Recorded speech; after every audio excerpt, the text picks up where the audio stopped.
Buenos días, vamos a trabajar hoy sobre las propiedades psicométricas, o sea, la validez y la confiabilidad. Los textos que vamos a estar trabajando son el de Anastasia Urbina, que es el de test psicológicos, el de Hogan, que es el de pruebas psicológicas, una introducción práctica, capítulos 4 y 5, de Mikulik, la ficha de introducción a la construcción y adaptación de test, y por último, la ficha de Mikulik, Kresge y Radusky sobre construcción y validación del inventario de competencias socioemocionales para adultos.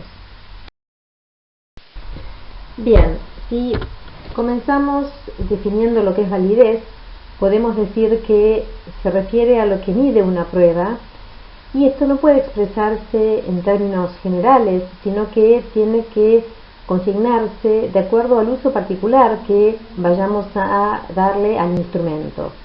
Las preguntas que acompañan a este concepto de validez son las que hacen referencia a si la prueba mide el constructo que pretende medir, es decir, que dice que mide, y si efectivamente sirve para el fin que la prueba se propone. Este es un proceso único de recogida de evidencias a través de estrategias de investigación diferentes. Es decir, que tenemos que pensar que la validez es una cuestión de grado, no es un asunto de todo o nada, sino que efectivamente lo que intentamos identificar cuando construimos un instrumento o cuando adaptamos un instrumento es si efectivamente tiene algún grado de validez. Habiendo definido qué es la validez, tenemos que pasar a conocer cómo se procede a valorar la validez de una prueba.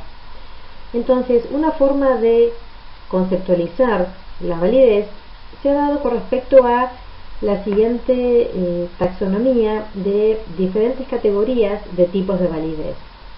Es decir, tenemos la validez de constructo, la validez de contenido, la validez de criterio y la validez psicológica, que vamos a ir detallando y desarrollando a continuación.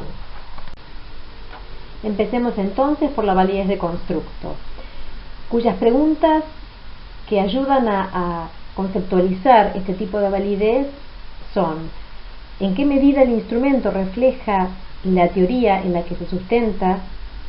Y si mide el constructo tal como se define a nivel teórico. Pensemos un poco en que constructo es una idea científica informada, elaborada o construida para describir o explicar un comportamiento determinado. Por ejemplo, se puede pensar en que la inteligencia es un constructo que puede utilizarse para describir por qué un estudiante se desempeña bien en la escuela. O también ansiedad es un constructo que puede emplearse para describir por qué un paciente psiquiátrico va y viene por la habitación.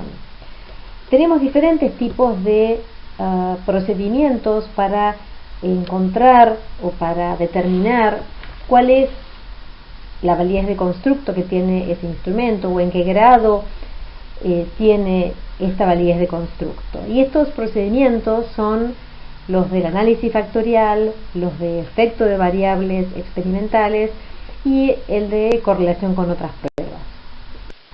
Podemos decir que el análisis factorial es una familia de técnicas estadísticas que es usada para describir una clase de procedimientos matemáticos que están diseñados para identificar factores o variables específicas, comúnmente llamadas o pensadas como atributos, características o dimensiones en las que pueden diferir las personas.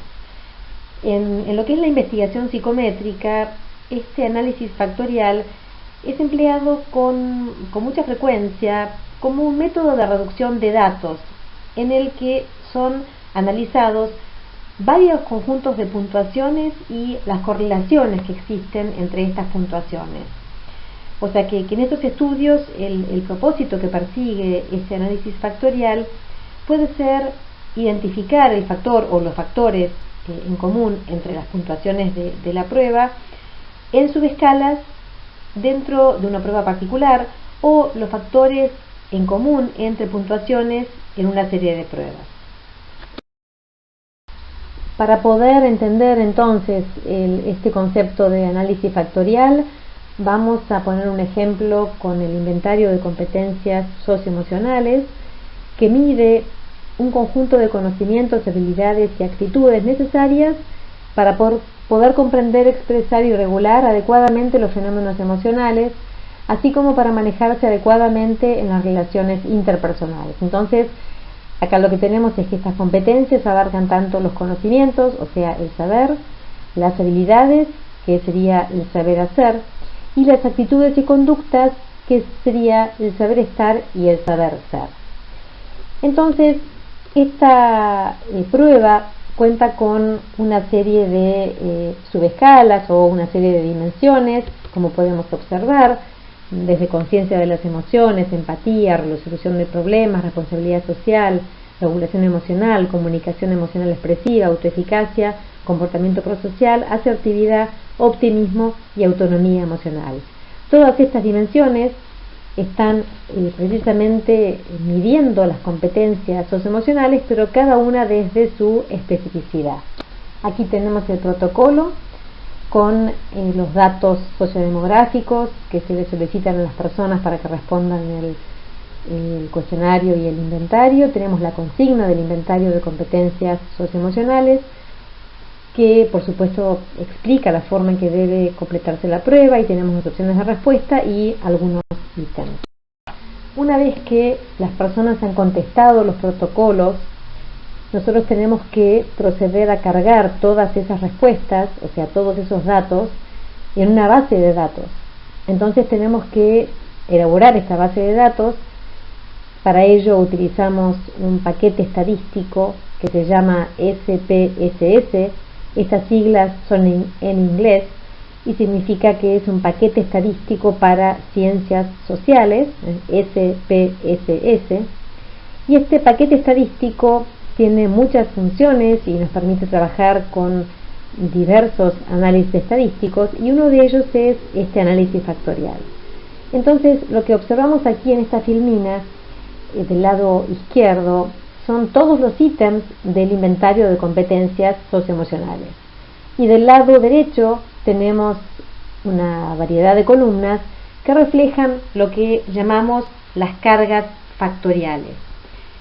La carga factorial es una especie de metáfora, y es como que uno pensara a cada prueba como un vehículo, como un auto, que lleva una cierta cantidad de una o más capacidades, ¿no?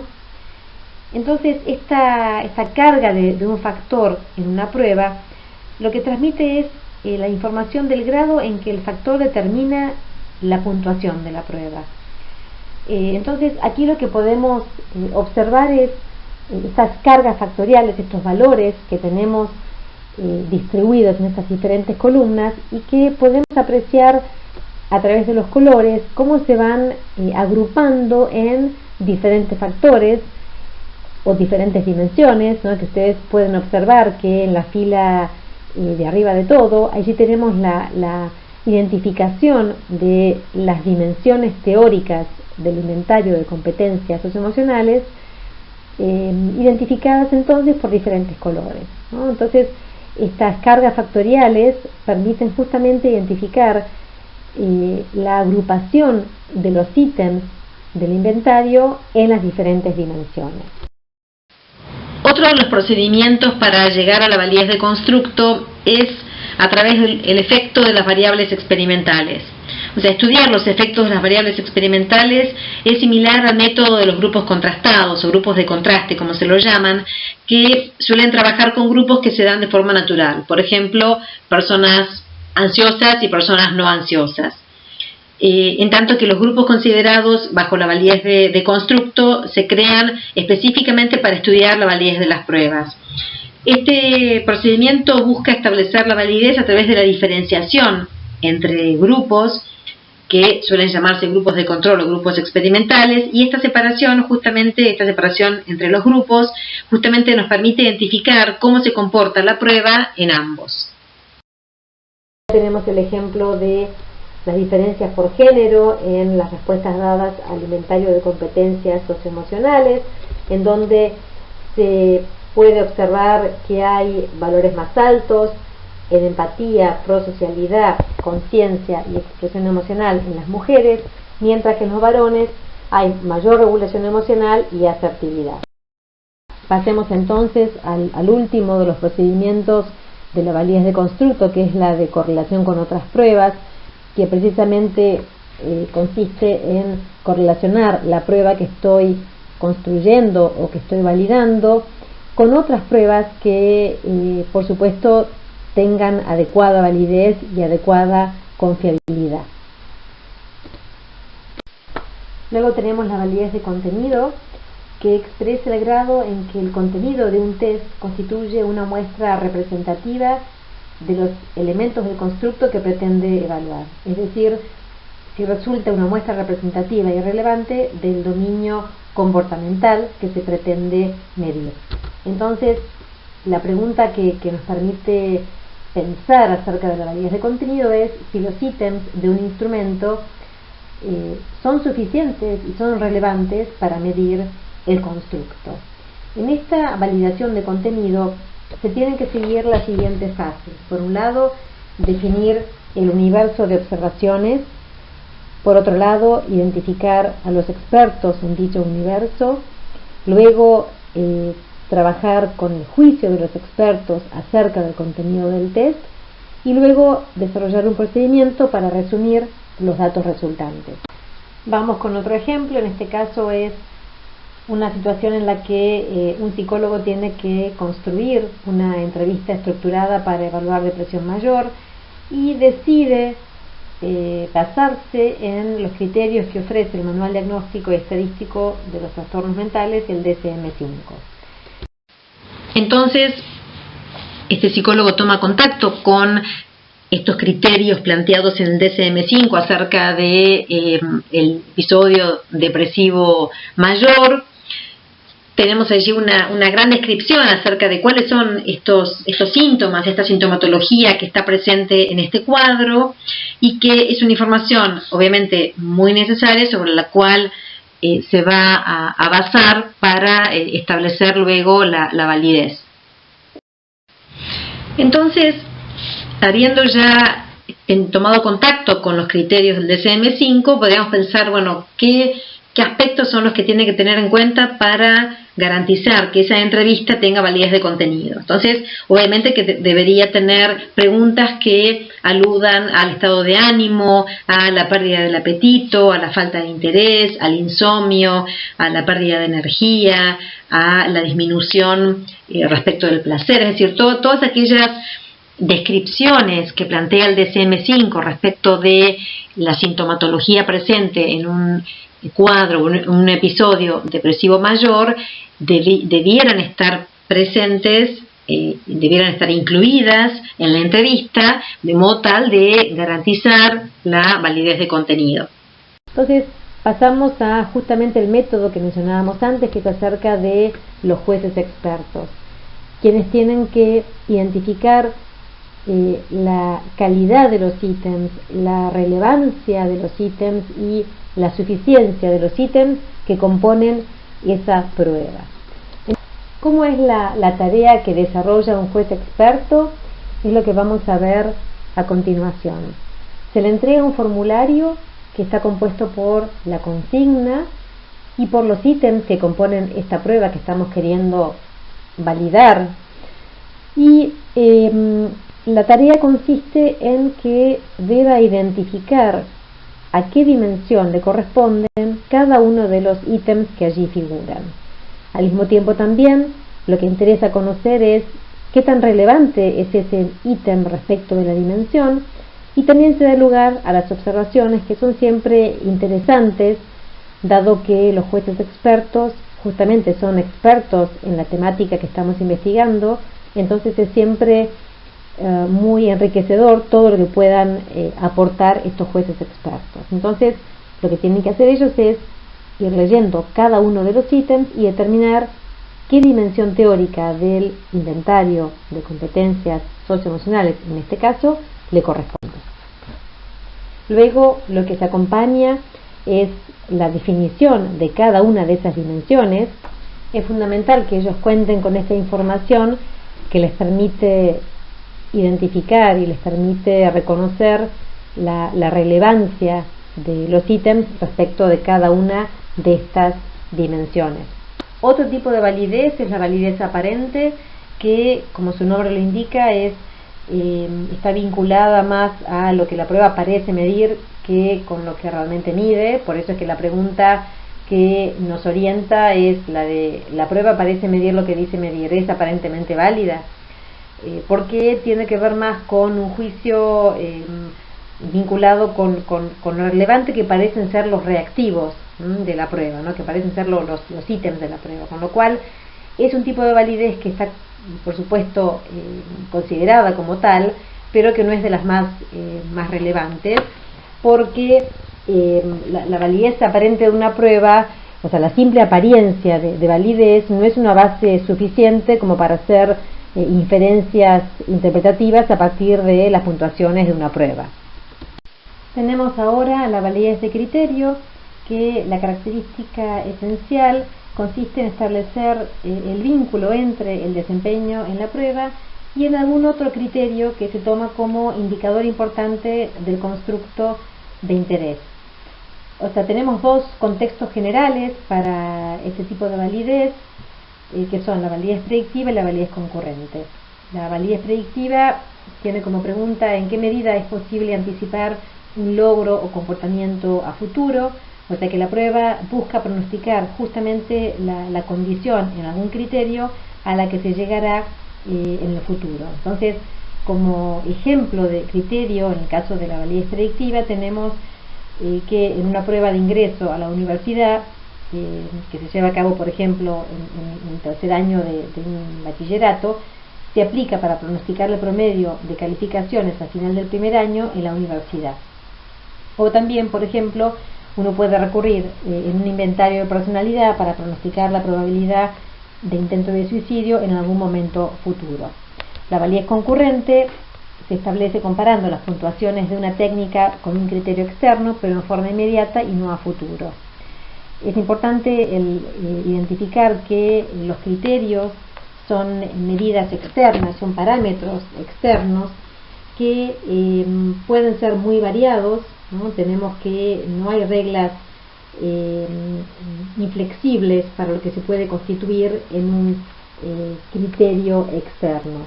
De hecho, otra prueba ya validada puede también funcionar como un criterio externo, o los ejemplos que aparecen aquí en la filmina, como pueden ser calificaciones escolares, registros de promoción, valoraciones u opiniones de docentes o de jefes, diagnósticos realizados por psicólogos clínicos, etc. Pongamos un ejemplo. Nosotros estamos construyendo una prueba que mide autoeficacia y tenemos la hipótesis de que al medir la autoeficacia podemos llegar a predecir el rendimiento académico. Entonces se construye esta prueba, este instrumento que mide autoeficacia, y lo administramos a una muestra determinada, dejamos pasar un año y luego de que pase ese periodo de tiempo lo que hacemos es establecer la correlación entre las puntuaciones obtenidas en esta prueba de autoeficacia con el promedio de las calificaciones obtenidas durante el ciclo lectivo en este mismo grupo de sujetos que conformaron la muestra. Hagamos de cuenta ahora que tenemos la necesidad de medir a través de una prueba las habilidades sociales, en tanto suponemos que estas habilidades predicen un buen desempeño en un puesto de ventas. Entonces se construye este instrumento que mide habilidades sociales y las preguntas que acompañan a esta idea de construir la prueba en pos de poder determinar si predicen o no un buen desempeño tienen que ver con pensar en qué medida las puntuaciones que vayamos a obtener en la prueba sirven para poder anticipar, sirven para poder predecir este buen desempeño en un puesto de ventas. Entonces procedemos de la misma manera que mencionábamos en el ejemplo anterior. Tenemos la prueba que hemos construido, la aplicamos a una muestra que obviamente reviste ciertas características vinculadas con esta tarea de ventas, y luego lo que hacemos es correlacionar las puntuaciones obtenidas en nuestra prueba con la opinión, con la valoración que hacen los jefes respecto del desempeño de estos sujetos en el puesto de venta. Como ejemplo de criterio externo para validez concurrente tenemos el inventario de cociente emocional X de varón, que permite ser correlacionado junto con el inventario de competencias socioemocionales, ya que este inventario X cuenta con validez y confiabilidad, con lo cual es una prueba ya validada, que entonces puede ser utilizada como un criterio externo. Y aquí lo que encontramos justamente son las dimensiones de ambos instrumentos y los coeficientes de correlación para cada una de esas relaciones, que lo que indican es que hay una adecuada correlación entre ambos, lo que garantiza que hay validez concurrente. Otro ejemplo es el que se presenta aquí, en donde se pretende evaluar la validez concurrente de una prueba que mide calidad de vida percibida. Entonces, al mismo grupo de sujetos se administra la prueba de calidad de vida que ya fue construida pero que se quiere validar, junto con una prueba de calidad de vida ya existente y ya validada. Entonces aquí lo que observamos es que esto es posible de desarrollar, es decir, que se administran al mismo grupo de sujetos ambas pruebas y luego se procede a establecer la correlación entre ambas pruebas. Pongamos otro ejemplo ahora sobre validez concurrente y predictiva. Es el caso de que un investigador quiere estudiar las características que el apoyo social tiene en adolescentes que padecen diabetes y que asisten al centro de salud de la ciudad de Buenos Aires. Entonces quiere construir un instrumento para evaluar apoyo social en dicha población y quiere establecer su validez concurrente. Entonces aquí lo que tenemos es el inventario de apoyo social que es construido por este investigador, y contamos también con el inventario de apoyo social de MOS, que ya fue validado.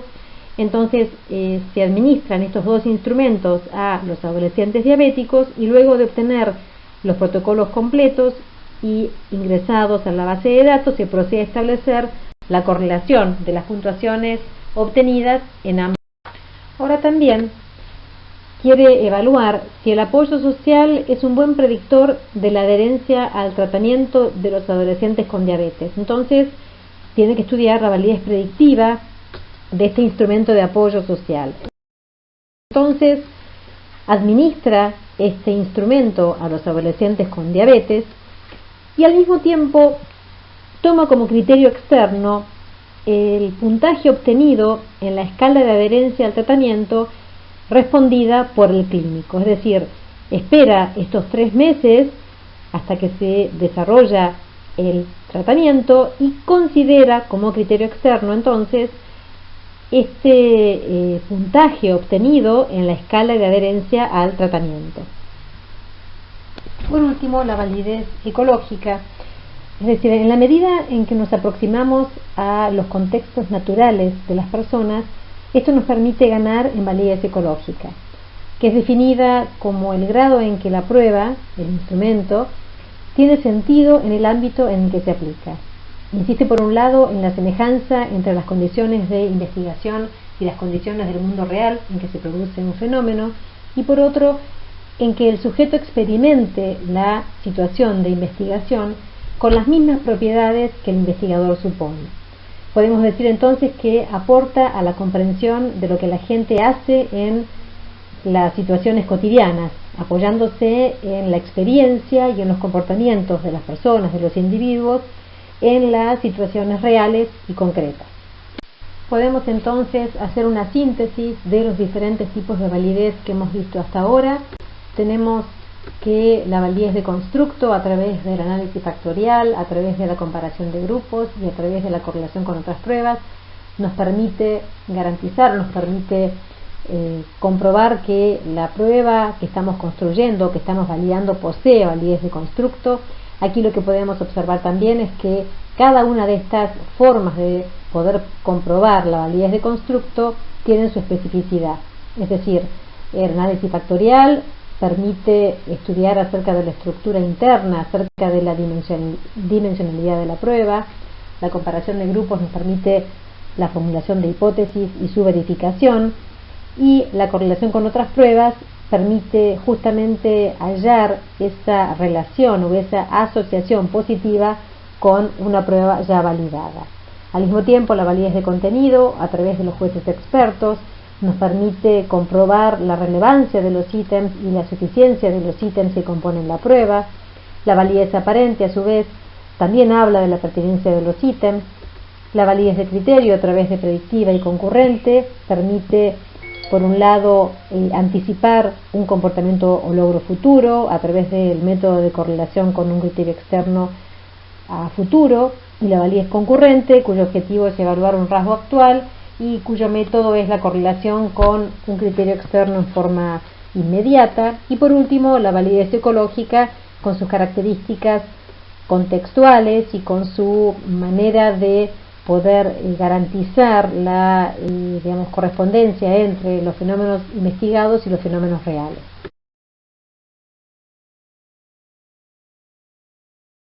Ahora toca el turno de la confiabilidad, que es otra de las propiedades psicométricas. Así como la validez se relaciona con lo que mide una prueba, específicamente si mide lo que pretende medir, el caso de la confiabilidad solo se relaciona con la consistencia de la medición, al margen del constructo que mida exactamente.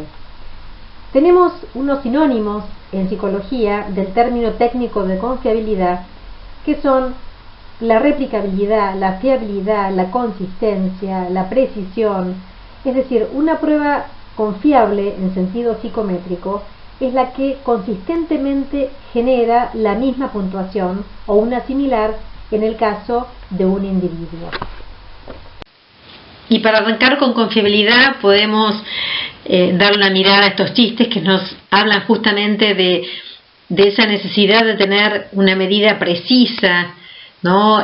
Una medida real, objetiva acerca de lo que estamos pretendiendo abarcar a través de los instrumentos de medición, es decir, poder realmente asegurarnos que haya esta garantía científica de la objetividad y de la rigurosidad respecto de la medición, ¿no? Entonces, esto nos permite de alguna manera poder tener cierta conciencia sobre, cuando estamos midiendo, qué variables intervienen en la medición, y en este sentido en la confiabilidad, que ya vamos a ver cómo se va presentando las características de esta necesidad de contar con medidas lo más precisas y lo más consistentes posibles.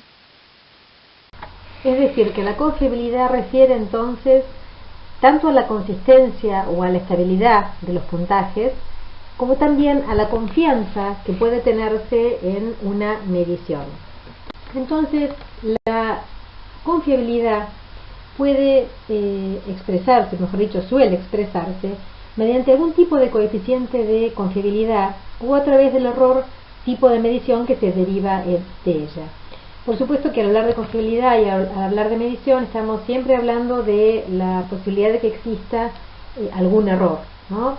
Entonces, esta confiabilidad permite saber hasta qué punto las diferencias en las puntuaciones se deben a diferencias verdaderas existentes en las variables que intentamos medir, o hasta qué punto se deben a errores del proceso de medición. Antes de comenzar a desarrollar los métodos específicos para expresar la confiabilidad de las pruebas, es necesario poder comenzar a identificar cuáles son las posibles fuentes de inestabilidad o las posibles fuentes de falta de confiabilidad. Estas fuentes de inestabilidad son, por ejemplo, la calificación de la prueba, es decir, que puede suceder que haya alguna variación en cómo se califique la prueba y que esto determine que haya alguna variación no sistemática. Por ejemplo, aquellas pruebas que contienen reactivos como preguntas abiertas, en donde haya una diferencia en cómo cada uno de los evaluadores pueda calificar esas respuestas. Otra fuente de inestabilidad tiene que ver con el contenido de la prueba, es decir, las variaciones en el muestreo de los reactivos de una prueba pueden generar un error no sistemático en las puntuaciones de la misma. Entonces, estas ligeras variaciones en el muestreo de reactivos de una prueba puede generar entonces errores no sistemáticos. También las condiciones de aplicación de un instrumento, ¿no? Una prueba debe contar con procedimientos estandarizados para su aplicación, y esto implica el tener definidas las instrucciones, los límites de tiempo, las disposiciones físicas para su administración. Y si bien es imposible poder controlar todos estos detalles de la aplicación, estos pueden ejercer algún tipo de influencia en las puntuaciones de la prueba. Y por último, las condiciones personales, que hace que un sujeto pueda estar en condiciones muy diferentes de un día a otro. Es decir, no hay una garantía de que permanezca un estado emocional, un estado estable emocional a lo largo de los diferentes momentos en que se aplican las pruebas, hecho entonces que puede determinarse las condiciones personales como otra fuente de inestabilidad. Uno de los métodos para establecer la confiabilidad es el método test-retest, que consiste en repetir la toma en una segunda oportunidad. Aquí, digamos, lo que se evalúa son los cambios en las condiciones personales y en las condiciones de aplicación, y se obtiene un coeficiente de estabilidad. Por supuesto que este método implica lo que es la administración de la prueba a los mismos sujetos. Aquí lo que podemos observar es que en este ejemplo es que en el mes de abril se toma a un grupo de estudiantes el inventario de competencias socioemocionales, y luego en el mes de junio se vuelve a tomar el mismo instrumento a los mismos sujetos. Lo que puede suceder es que el grupo de sujetos cuya toma fue primera, que en este caso, según se observa en la filmina, era de una muestra de 310 sujetos, puede suceder que en la segunda toma haya una reducción de este número de sujetos, que es en tal caso una de las desventajas que puede acarrear este método de confiabilidad. Entonces, aquí lo que observamos es que desde la primera a la segunda toma de este instrumento no hay una variabilidad importante, con lo cual se podría determinar que el instrumento posee confiabilidad test-retest. Y aquí lo observamos a través de los coeficientes de correlación entre la primera toma y la segunda toma, en donde se observan que son valores que van desde punto 71 hasta punto 85, lo cual garantiza un grado de confiabilidad adecuado.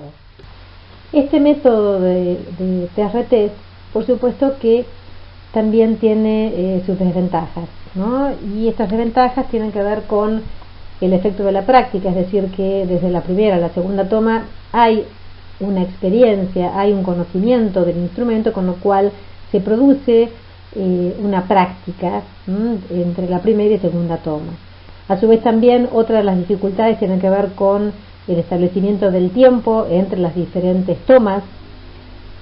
También podemos pensar que el trabajar con la muestra inicial y luego volver a trabajar con esa misma muestra luego de un periodo de tiempo, esto implica cierto grado de dificultad por la cuestión de tener la necesidad de contar con la misma muestra, con lo cual puede llegar a ser poco práctico en términos de la implementación del método de confiabilidad. Y por último, también un tema no menor, que es el de considerar el tipo de constructo que se está midiendo a través de la prueba. Es decir, que si es un constructo que es vulnerable o es sensible a un cambio o a una modificación producto del paso del tiempo, es esperable entonces que el intervalo entre las tomas no sea muy extenso, dado que esto puede llegar a alterar obviamente las respuestas que den los sujetos. Pasemos a formas equivalentes, o también como se las llama, formas alternas o formas paralelas. En este caso lo que se hace es preparar dos formas equivalentes de la misma prueba, se las administra y se calcula la correlación entre los puntajes obtenidos por las mismas personas. Entonces lo que se busca evaluar es la falta de confiabilidad debido al muestreo de contenido. Entonces acá lo que se trata es de la correspondencia o la correlación entre los resultados obtenidos en formas paralelas o formas alternas de una prueba. Por lo tanto, es una medida del grado hasta donde estas dos formas son congruentes o confiables en la medición. Entonces acá tenemos el ejemplo del ICSE de este inventario de competencias socioemocionales en su primera versión, y luego sería la forma paralela, que sería aplicada, que serían aplicadas las dos versiones al mismo grupo de sujetos, y a partir de los resultados o a partir de los datos que se obtengan, luego se procede a establecer la correlación entre ambas puntuaciones para obtener entonces un coeficiente de estabilidad. Si tenemos ahora presente cuáles son las limitaciones con las que contamos cuando trabajamos con formas equivalentes o con formas paralelas, tiene que ver con la cuestión de la práctica. Es decir, que cuando una persona responde una prueba, se habitúa a esa prueba, conoce o toma contacto con la consigna, toma contacto con los diferentes ítems y con las opciones de respuesta. Es decir, más allá de que los ítems sean diferentes, el tipo de ítem se mantiene muy parecido, con lo cual ya hay una práctica determinada respecto de esa prueba. Entonces, las formas equivalentes de alguna manera intentan reducir esta práctica, pero no lo pueden eliminar del todo.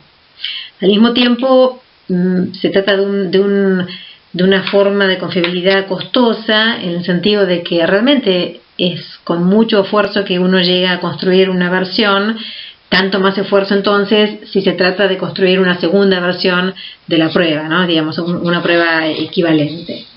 Y en ese sentido es costoso también porque implica intentar llegar a una equivalencia y tratar de mantener esa diferencia entre las formas, es decir, que tiene que ser equivalente, pero al mismo tiempo tienen que ser dos formas diferentes, con lo cual allí queda muy claro, digamos, la limitación, no la limitación, sino las desventajas que presenta esta forma. En el caso de la confiabilidad por consistencia interna, tenemos dos formas de poder llevarlo a cabo. En primer lugar, a través de la división por mitades, y también a través del coeficiente alfa de Cronbach y el de Kuder-Richardson.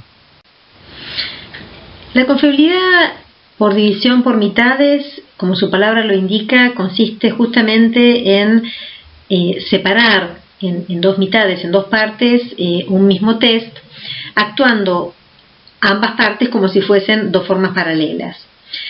Ahora, esta división del test en dos mitades se puede llevar a cabo de muy diferentes formas.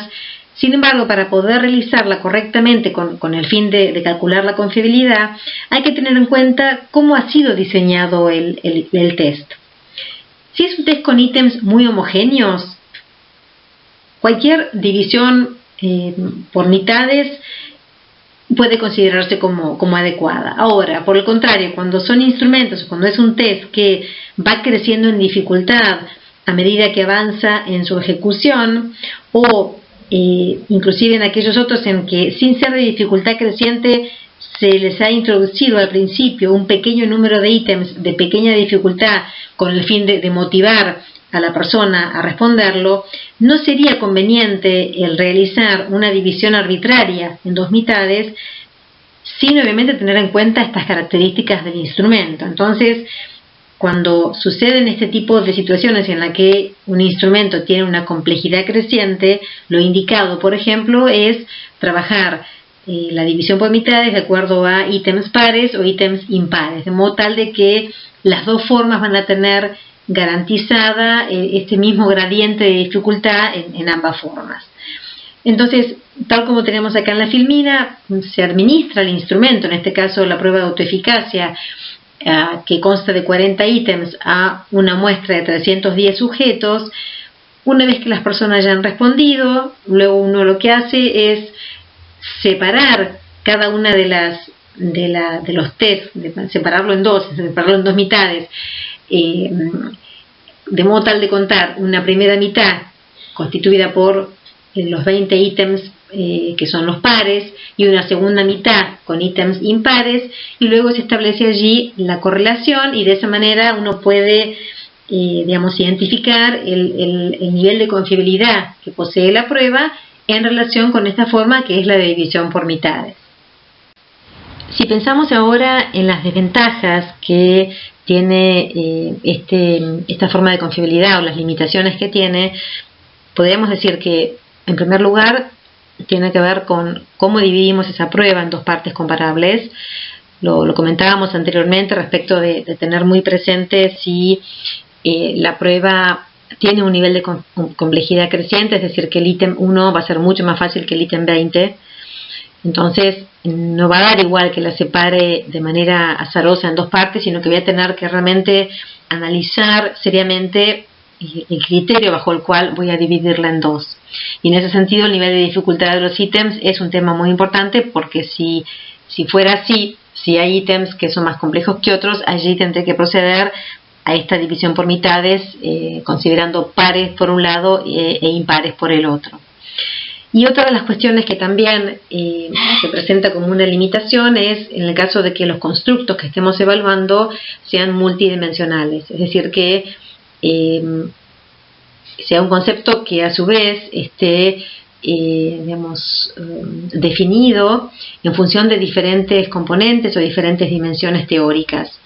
Entonces uno también tiene que prestar mucha atención a los ítems que componen cada una de esas dimensiones teóricas, y en función de eso poder también tomar un criterio de división a la mitad.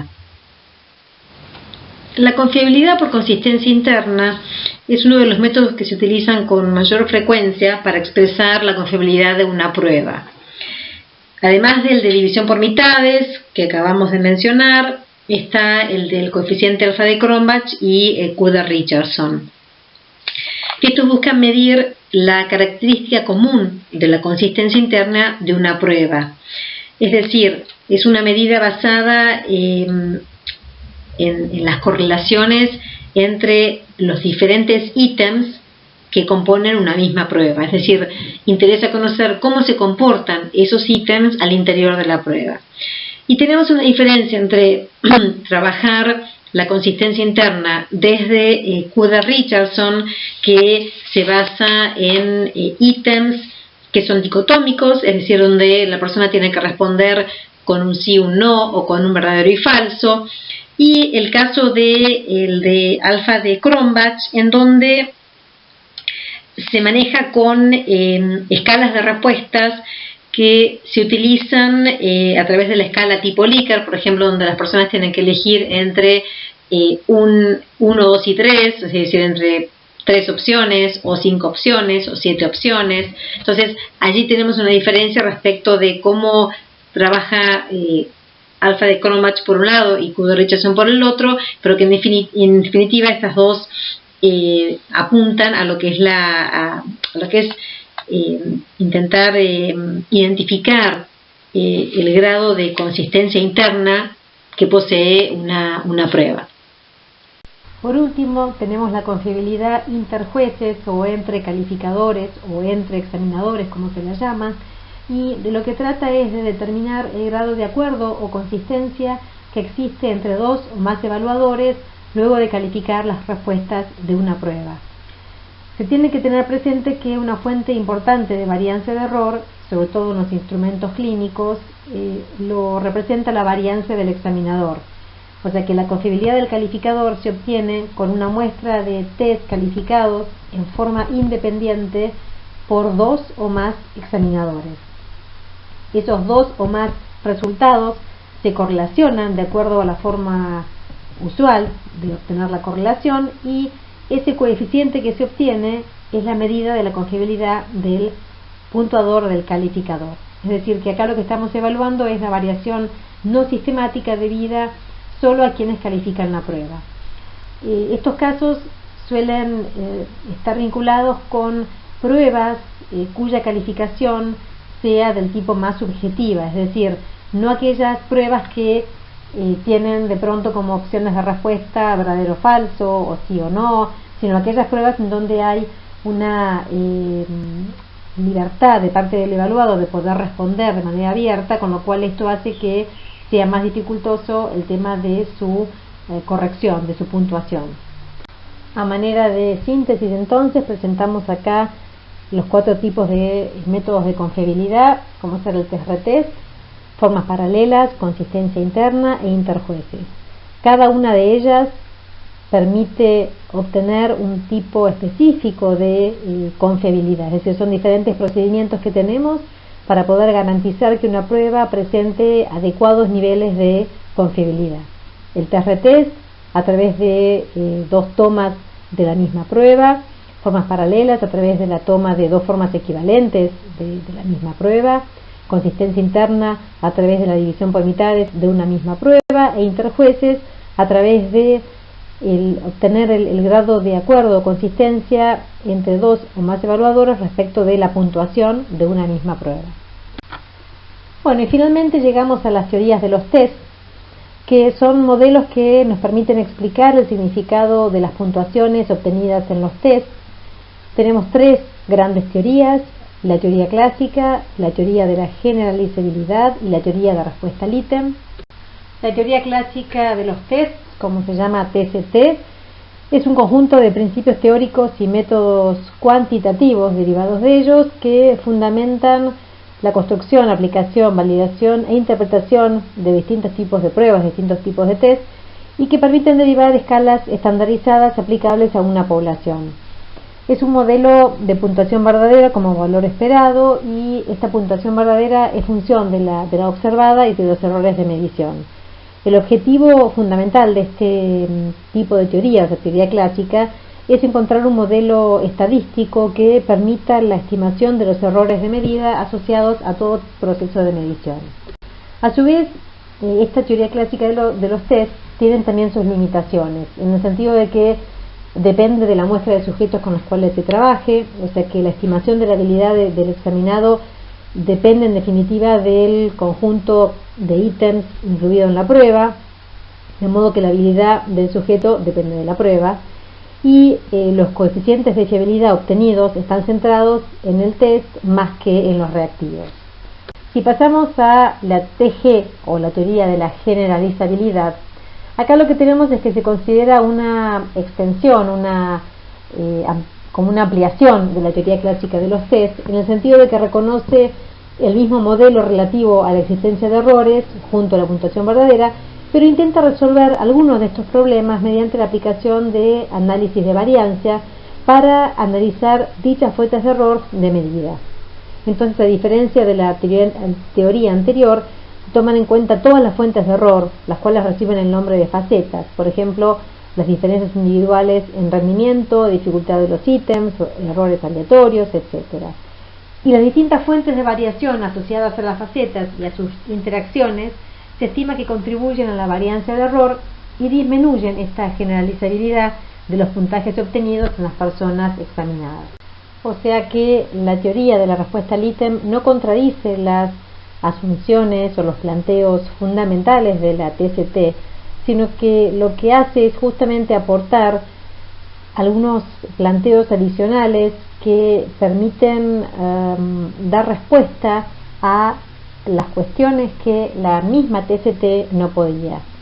Y dar respuesta tiene que ver con proporcionar estimaciones invariantes de las propiedades psicométricas de los ítems, así como de las características psicológicas de los sujetos, es decir, que no depende ni de la muestra de los sujetos utilizada ni de la muestra de los ítems. El modelo se expresa a nivel del ítem más que a nivel del test, o sea que proporciona una descripción detallada del funcionamiento de cada ítem. Al mismo tiempo, este modelo no requiere de pruebas paralelas para determinar el índice de confiabilidad y provee una medida de precisión de cada índice de habilidad. O sea que los supuestos de la TRI son, por un lado, la unidimensionalidad del rasgo latente, o sea que las respuestas del evaluado están determinadas por una única variable denominada rasgo, y por otro lado, la independencia local, es decir, que las respuestas de un evaluado a cualquier par de ítem son independientes y la probabilidad de responder correctamente a un ítem es independiente de la probabilidad de responder correctamente a otro ítem. Bueno, hasta acá llegamos con la clase de hoy. Si tienen dudas, pueden plantearlas en el espacio del foro. Nos vemos en la próxima clase.